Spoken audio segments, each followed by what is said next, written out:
Steroid மருந்துகளை நீண்ட காலம் பயன்படுத்துவதால் பார்வை இழப்பு ஏற்படும் ஆபத்து உள்ளதாக மருத்துவர்கள் எச்சரிக்கின்றனர். இதுகுறித்து விரிவாக பார்க்கலாம்.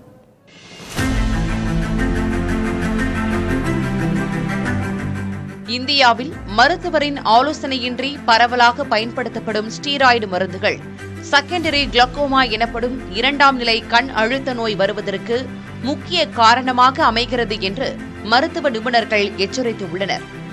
ஜனவரி மாதம் கிளக்கோமா விழிப்புணர்வு மாதமாக கடைபிடிக்கப்படும் நிலையில் இதுகுறித்த முக்கிய தகவல்கள் வெளியாகியுள்ளன.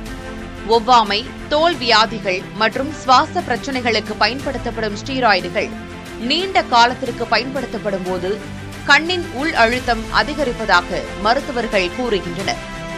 கண் சொட்டு மருந்துகள், மாத்திரைகள், இன்ஹேலர்கள் அல்லது களிம்புகள் என எந்த வடிவில் ஸ்டீராய்டை பயன்படுத்தினாலும் இந்த ஆபத்து உண்டு என்று எச்சரிக்கின்றனர்.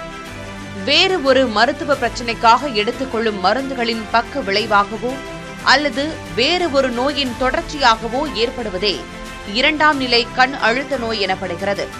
இதை கவனிக்காமல் விட்டால் பார்வை நரம்பை நிரந்தரமாக சேதப்படுத்தி மீள முடியாத பார்வை இழப்பை உண்டாக்கும். இந்தியாவில் 1.2 முதல் 1.3 கோடி மக்கள் கண் அழுத்த நோயால் பாதிக்கப்பட்டுள்ளனர்.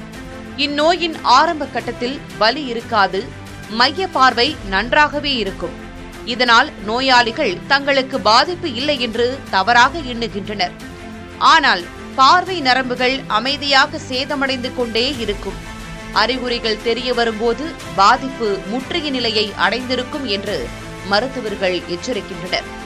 நீரிழிவு, உயர் ரத்த அழுத்தம், தைராய்டு பிரச்சினை மற்றும் கிட்ட பார்வை உள்ளவர்களுக்கு இந்த பாதிப்பு ஏற்படும் வாய்ப்பு அதிகம் என்று கூறப்படுகிறது.